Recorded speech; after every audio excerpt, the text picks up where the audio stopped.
শুভ সকাল সবাইকে। সবাই কেমন আছো? আমিও বেশ ভালো আছি।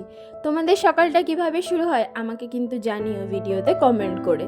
যাই হোক, আমি আজকে সকালবেলা ঘুম থেকে উঠেই কিন্তু আগে ওর অফিসের জামা প্যান্ট রেডি করে দিলাম, আর ও আজকে সকালে অফিসে যাওয়ার আগে একটু মাছ আর মাংস এনে দিয়ে গেছিলো। কেন এনে দিয়ে গেছিলো বলো তো সকালবেলা দুটো জিনিস?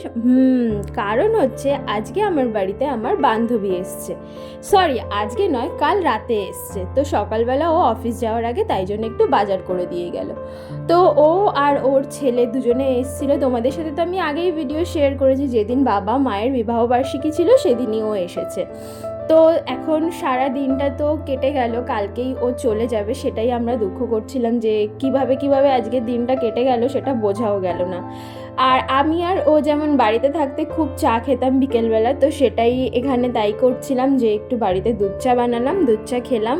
আর ওর ছেলেটা তো খুব খুশি হয়ে গেছে। ও তো খালি চা করে, ও আবার লাল চা খাবে। তো ভিডিও কেমন লাগলো বলো, ভালো লাগলে সাবস্ক্রাইব